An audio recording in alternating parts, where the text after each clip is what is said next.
کفل نے کہا اے لڑکی اگر اللہ دیکھ رہا ہے تجھے اور مجھے تو سن یہ پیسے تیرے ہیں, پیسے لے کر کے چلی جا, اور سن جب اللہ دیکھ ہی رہا ہے تو پھر میں تیرے ساتھ زنا نہیں کرتا اور کسی کے ساتھ کیا کروں کہ جب اللہ دیکھ رہا ہے. کہتے ہیں روایت میں آتا ہے, ابن الجوزی نے لکھا ہے, جیسے ہی وہ لڑکی گھر سے باہر نکلی, جیسے ہی وہ لڑکی گھر سے باہر نکلی, موت کا فرشتہ گھر کے اندر آ گیا اور اس نے کفل کی روح نکال لی. اللہ اکبر. یعنی ذرا سوچو تو صحیح میرے بھائیوں کہ اگر وہ لڑکی کو وہ نہیں چھوڑتا اور لڑکی کے ساتھ زنا کرتا تو کس حالت میں اس کو موت آتی, اس کا انجام کیا ہوتا. میرے بھائیوں میں تمہاری منت کرتا ہوں, تمہارے ہاتھ جوڑتا ہوں, کاروں میں بیٹھ کر جو سفر کر کے گانے سنتے ہو نا, ہاتھوں میں موبائل لے کر جو راتوں میں بستر پہ لیٹ کر زنا کے مناظر دیکھتے ہو نا, میرے بھائیوں آمنہ کے لال کے صدقے اللہ نے تمہیں ایمان کی دولت دی ہے, بہت بڑی نعمت ہے,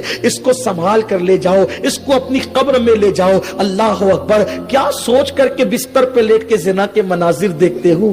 جس وقت تم بستر پہ لیٹ کے زنا کا منظر دیکھ رہے ہو اسی وقت تو فرشتے نے تمہاری روح نکال لی, تو اللہ کو منہ کیا دکھاؤ گے.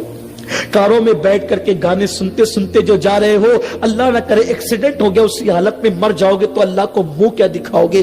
کیوں رشوت کے پیسے اپنے حلق میں اتار کر حرام پیٹ میں ڈال رہے ہو, اسی حالت میں موت آ گئی, اللہ کو منہ کیا دکھاؤ گے. کسی لڑکی کو پارک میں لے کر بیٹھے ہو اسی حالت میں موت آ گئی تو اللہ کو منہ کیا دکھاؤ گے. میرے آقا کریم فرماتے ہیں, غیب دا نبی فرماتے ہیں صلی اللہ علیہ وآلہ وسلم, جو جس حالت میں مرے گا قیامت کے دن اسی حالت میں اٹھایا جائے گا. سوچو, زنا کرتے کرتے موت آئی تو انجام کیا ہے, شراب پیتے پیتے موت آئی تو انجام کیا ہے. حجام کی کرسی پر بیٹھے ہو اور حجام تمہارے چہرے پہ وستورا پھرا رہا ہے اور تم داڑھی منڈا رہے ہو, نبی کی سنت کریم منڈا رہے ہو, اس وقت تمہیں موت آئے گی تو کیا ہوگا.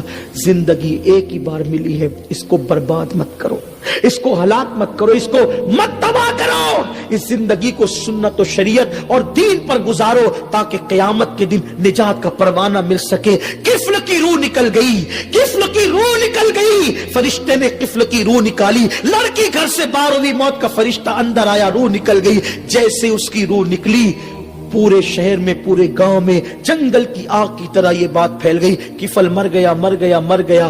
زاہدان خشک آپس میں باتیں کرنے لگے, جو اپنے سے بہتر کسی کو سمجھتے ہی نہیں ہے, وہ آپس میں باتیں کرنے لگے. کفل مر گیا, پتہ نہیں اس کا منہ کیسا ہو گیا ہوگا. ہر رات نئی لڑکی اس کے بستر پہ ہوتی تھی, مجرم تھا, پاپی تھا, یہ تھا اور وہ تھا اور وہ تھا. یاد رکھنا کہ گناہ کی وجہ سے کبھی کسی کو حقیر مت سمجھنا, کبھی کسی کو حقیر مت سمجھنا.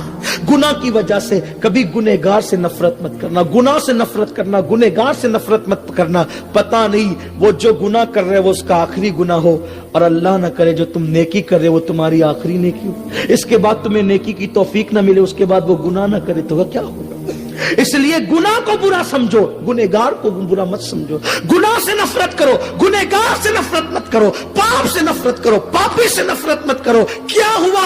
اللہ اکبر. جب زائدان خشک کہنے لگے اس کا تو منہ بھی بدل گیا ہوگا, یہ ہو گیا ہوگا, ایسا ہو گیا ہوگا, ویسا ہو گیا ہوگا. اللہ اکبر.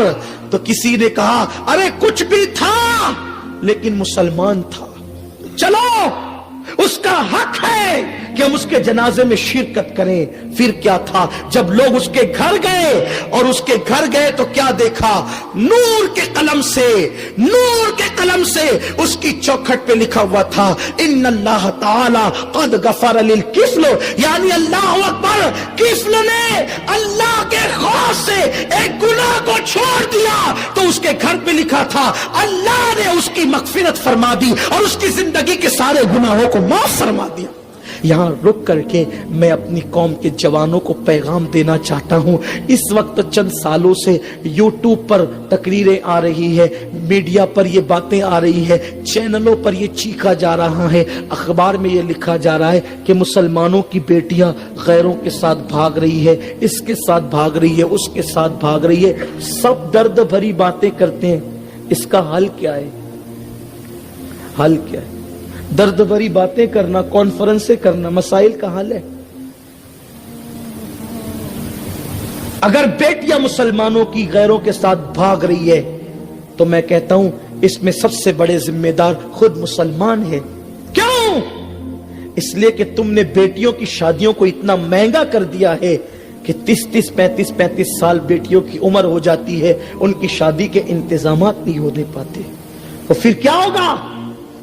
ایک غریب باپ کو وہ کب تک محنت کرتے شادی کی تیاری کرتے دیکھے گی. میں اس کی تائید نہیں کر رہا ہوں, بھاگنے والی بیٹیوں کی میں تائید نہیں کر رہا ہوں, لیکن آپ سے پوچھتا ہوں زاہدان خشک سے, ان خشک زاہدوں سے سوال کرتا ہوں, مجھے بتاؤ تم نے اپنے معاشرے کو تو اتنا ظالم بنا دیا ہے, اب تمہارے یہاں شادیاں نہیں ہوتی بلکہ بیٹے اور بیٹیوں کا نیلام ہوتا ہے. حاجی صاحب بھی مانگ رہے ہیں کہ تیرے ہونے والے داماد کو یعنی میرے بیٹے کو یہ بائک دینی ہوگی, یہ کار دینی ہوگی, اتنے لاکھ دینے ہوں گے. بیٹے کو اس لیے پیدا کیا تھا کہ اس کے سسرال کی دہلیز پہ تو بیچ دے گا. اسلام میں ماننے کا تصور کیا ہے؟ شادیوں کے نام پہ یہ ہندوانہ رسومات, اس کو کون مٹائے گا, اس کو کون ختم کرے گا؟ اور جب باپ مزدوری کرتے کرتے, کھیتوں میں کام کرتے کرتے, مشقت کرتے کرتے ایک بیٹی کا جہیز جمع کرتا ہے, اس بیٹی کے دل پہ کیا گزرتی ہے؟ 30-35 سال کی بیٹیاں جو بستروں پہ سسکیاں لے رہی ہیں, میدان محشر میں ان کی ایک ایک سسکی کا جواب پوری قوم کو دینا ہوگا. پورے معاشرے کو دقیانوسیت کی آگ میں تم نے جھونک دیا. شادیاں مہنگی کر دی, جلسے مہنگے کر دیے, محفلیں مہنگے کر دیے, سب مہنگا کر دیا تم نے. اللہ کا شکر ہے, میں آپ کی انتظامیوں کو سلام کرتا ہوں کہ یہاں پھولار کا انتظام نہیں ہے. 50 پھولار ایک ایک مقرر کو ہم پہناتے ہیں. میں پوچھتا ہوں جس قوم کی بیٹیاں 35 سال کی عمر میں بستر پہ سسک رہی ہو شادی کے لیے, اس قوم کا خطیب 50 ہار پہنے گا, وہ اللہ کو جواب کیا دے گا؟ پہننے والے کو بھی جواب دینا ہوگا, پہنانے والے کو بھی. جس قوم کا نعت خواں 1 گھنٹہ نعت خوانی کا 50,000 مانگتا ہو اور ہم اس کو دے دیتے ہیں. خطیب راتیں طے کر رہے ہیں اور ہم دے دیتے ہیں. راتیں تو نچنیوں کی طے ہوتی ہے, خطبہ کی تو طے نہیں ہوتی, عاشقان رسول کی طے نہیں ہوتی. راتیں تو نچنیوں کی طے ہوتی ہے, نعت گو شاعروں کی طے نہیں ہوتی. جب مل گیا حضور کا صدقہ مل گیا, جتنا مل گیا کافی ہے, مانگنے کی کیا ضرورت ہے؟ اور ہم 50 ہزار نعت خانوں پہ اڑا رہے ہیں. میں نعت خانوں کو دینے کا مخالف نہیں ہوں, اللہ نے دیا ہے تو دو, لیکن وہ جو بازو میں بستر پہ سسکیاں لے رہے اس کی شادی کا انتظام بھی تو کر. کب تک ریاکاری اور رسومات کے اندر ڈوبو گے؟ 1 لاکھ کی چادر تم ایک بزرگ کے مزار پہ چڑھا رہے ہو. اب پڑوس میں بیٹی کی شادی کا انتظام نہیں. تم کہتے ہو بیٹیاں بھاگ رہی ہے, ذمہ دار تم ہو, تم ذمہ دار ہو, اور تمہیں پوچھا جائے گا میدان محشر میں. اور یہ بات بھی میں کہتا ہوں الحمدللہ مسلم بیٹیوں کی عظمت کو سلام. اگر ہندوستان میں 50 کروڑ مسلمان آبادی ہے تو کم سے کم 12 کروڑ عورتیں ہیں. اگر 12 کروڑ میں 12 بچیاں بھی بھاگی ہیں تو ان پر اتنا بد بھونکو 1% بھی نہیں بنتا. اگر تم یہ کہو گے بھاگ رہی ہے, مستقبل میں جب تاریخ لکھی جائے گی تو بیٹیوں کی آبرو پر سوالیہ نشان کھڑا کیا جائے گا. الحمدللہ پوری دنیا کا سروے کر لو, آج بھی میری قوم کی بیٹیاں جتنی پارسا ہیں, اتنی پارسا تم کسی قوم میں کوئی بیٹی نہیں دکھا سکتے. آج بھی مسلمانوں کی بیٹیوں میں پارسائی موجود ہے, لیکن صرف پروپیگنڈا کیا جا رہا ہے. وہ بیٹیاں بھاگ رہی جن کو دین کی معلومات نہیں, جن کو کلمے کی معلومات نہیں, جن کو اسلام کی معلومات نہیں. خدا کی قسم, جس کو فاطمہ الزہرا کا صبر یاد ہے وہ بیٹی زیور کی چمک پر کبھی آبرو کا سودا نہیں کر سکتی. جس کو فاطمہ الزہرا کی بھوک کا احساس ہے وہ بیٹی کبھی کسی کے ہاتھ میں آبرو کا سودا نہیں کر سکتی. میرے نبی کی بیٹی فاطمہ الزہرا رضی اللہ تعالیٰ عنہا کی شان یہ ہے کہ کونین کے والی, کونین کے تاجدار, مالک جنت کی بیٹی ہے, لیکن ایک دوپٹے 17 پیون لگے ہوئے. فاطمہ الزہرا نے 17 پیون والا دوپٹہ پہنا ہے. میرے نبی چاہتے تو قیمتی سے قیمتی پہنا سکتے تھے, لیکن شاید 17 دوپٹے والا 17